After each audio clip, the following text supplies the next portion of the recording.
내가 청소년 수련원에서 교관 일을 할 때 겪은 일이야. 그날도 그랬어. 어김없이 학생들이 수련회를 왔고 밖에서 활동하는 날이었지. 사실 첫날은 밖에서 거친 활동을 하지 않아서 여직원들이 새벽에 당직을 서게 했었어. 그나마 졸린 걸 참는 게 덜 힘들거든. 다른 교관들이랑 직원들은 전부 퇴근하고 숙소로 돌아갔고 나와 여직원 이렇게 당직을 서게 되었지. 한 3시쯤 되었을 땐가? 학생들도 모두 잠들었을 때야. 갑자기 3층에서 당직을 서던 직원이 2층으로 내려오더라. 주인님, 혹시 방금 3층 오셨어요? 이렇게 물으면서 말이야. 그래서 아니라고 3층엔 올라간 적 없다고 했더니 벌벌 떨면서 소름 돋는 이야기를 꺼내기 시작하더라. 자기가 화장실에서 볼일을 보고 있었는데 누군가 웃으면서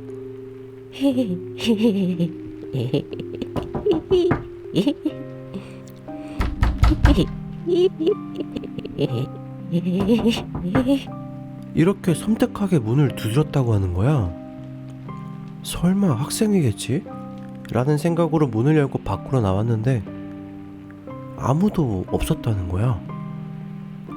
소름이 발끝까지 끼쳤는데 어쩔 수 있나.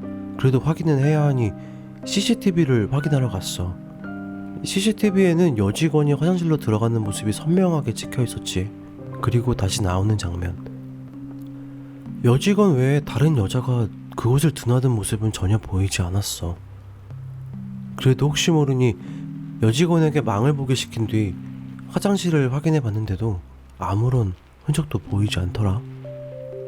그리고 다음날 부장님께 말씀을 드렸더니 얼마 전에도 이런 일이 또 있었다고 하네. 그리고 한동안 조용했었고 2달 뒤에 알게 되었어. 우연히 야외 활동 중 무덤을 발견했거든. 꺼림칙한 마음에 알아보니 우리가 계속 생활하던 수련관 장소가 예전에 전염병 무덤터였다고. 수련관 부지를 억지로 늘리려고 무덤터를 다 쓸어내렸다고. 내가 발견한 무덤은 그나마 남은 몇몇 안 되는 무덤이었다는 거야.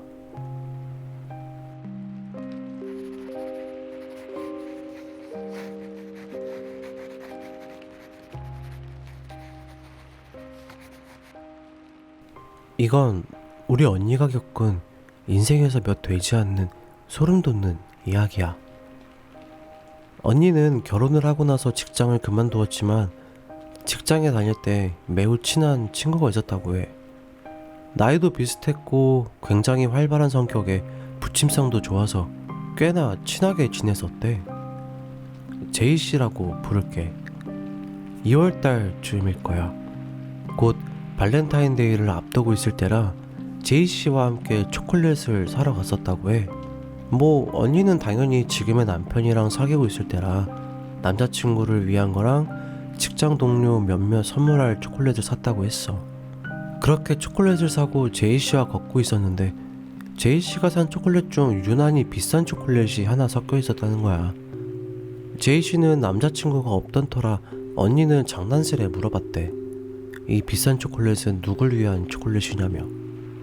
그러자 제이씨는 아직 사귀는 건 아닌데 좋아하는 사람이 있어서 이 기회에 고백을 할 거라고 대답을 했다더라. 뭐 지금까지는 정말 훈훈한 이야기지. 그리고 2월 14일 발렌타인가 되었고 언니는 남자친구에게 미리 사두었던 초콜릿을 건네주었어. 몇몇 직장 동료들에게도 초콜릿을 나눠주었고 뭐 사실 여자 동료들끼리 주고받고 그런 거지. 당연히 제이씨와도 함께 초콜릿을 주고받았대. 서로 같은 초콜릿을 주곤 낄낄거리면서 말이야. 그리고 오후 언니는 캐비넷을 정리하고 있었는데 실수로 제이씨의 책상에 부딪혔다고 해. 그런데 제이씨의 책상에 올려져 있던 초콜릿 박스가 청소용 물통에 떨어진 거지. 언니는 적잖이 당황했지만 마침 제이씨가 없었고 자신도 같은 초콜릿을 가지고 있다는 생각이 갑자기 스치더래. 그래서 아까 제이씨에게 받은 초콜릿을 대신 책상에 올려두었다고 해.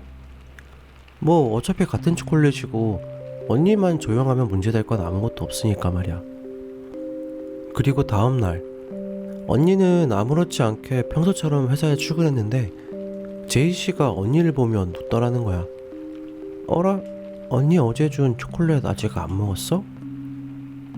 언니는 속으로 혹시 초콜릿 떨어뜨린 걸 들킨 건가? 라는 생각을 했지만 제이씨는 딱히 그런 기색은 없었다고 해.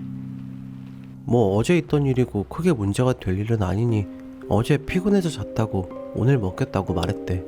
그렇게 제이씨와 평소처럼 별 대수롭지 않은 대화를 나눴대. 다시 다음날 언니는 평소처럼 출근을 했는데 회사 분위기가 조금 이상하더라는 거야.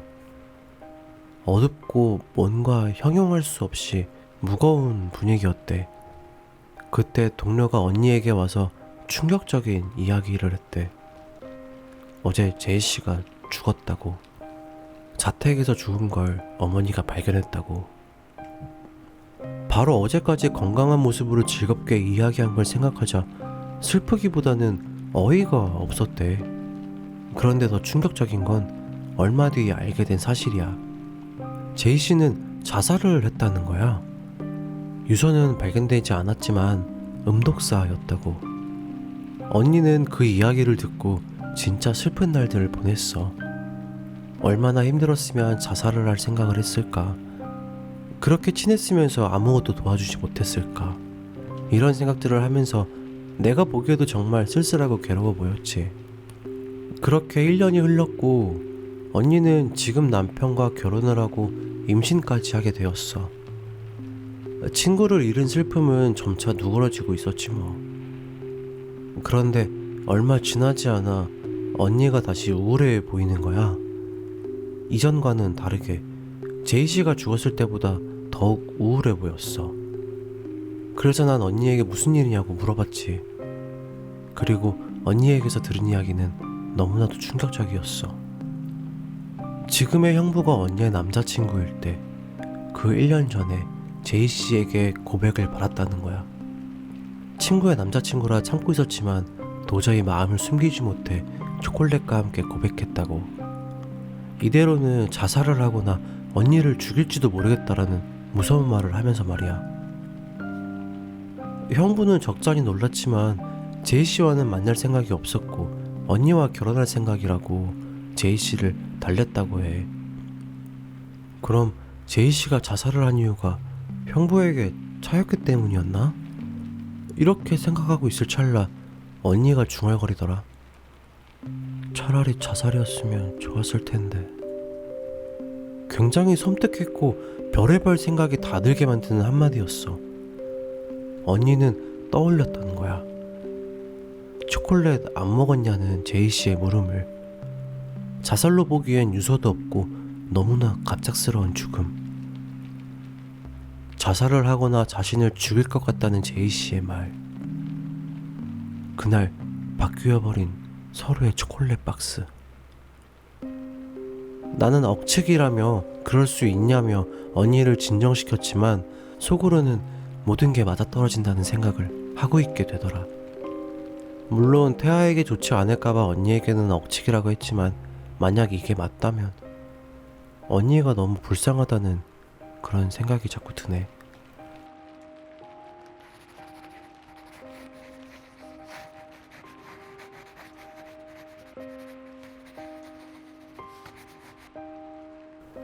이 이야기는 내 방에 있던 조그만 삐에로 인형을 보고 친구가 해준 이야기야.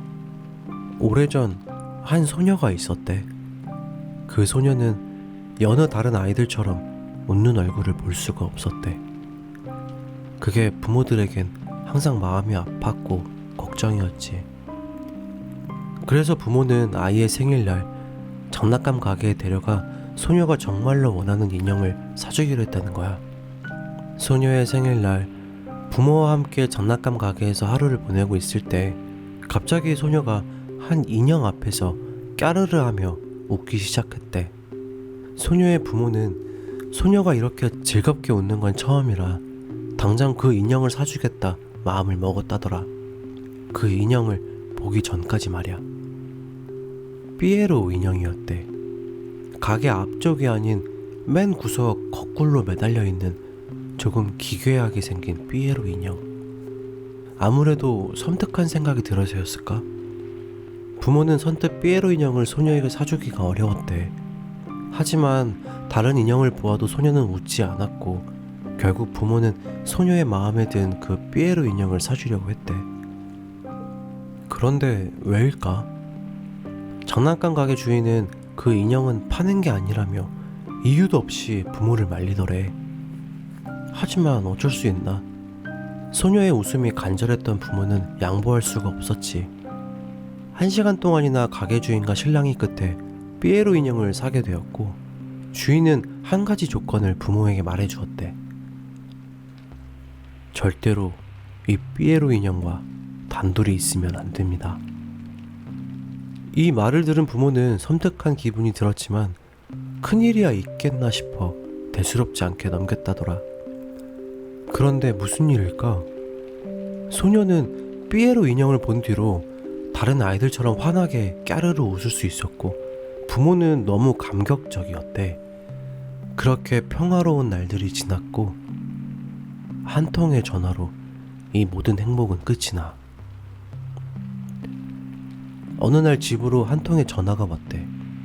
남편이 큰 교통사고를 당해 생사가 불확실한 상태라며 빨리 병원으로 와야 한다는 아주 급한 전화였어. 딸, 엄마가 아빠한테 빨리 다녀올게. 금방 올 테니까 조금만 기다려. 알았지?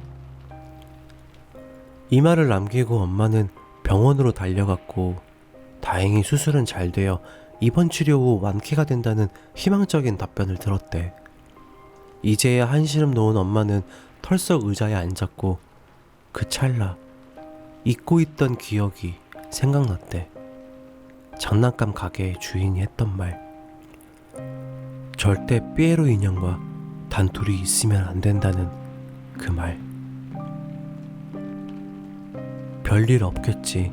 주인이 심술을 부린 거겠지. 아무 일도 없겠지. 이런 생각을 하지만 너무나도 거대한 불안감을 떨쳐내지는 못했어. 급하게 택시를 타고 집으로 돌아왔고 소녀의 방문을 열었을 때 소녀는 방에 없었대. 방에는 피가 잔뜩 묻어있는 삐에로 인형만 덩그러니 앉아있더래. 그리고 삐에로 인형은 씩 웃더니 한마디를 던졌대. 또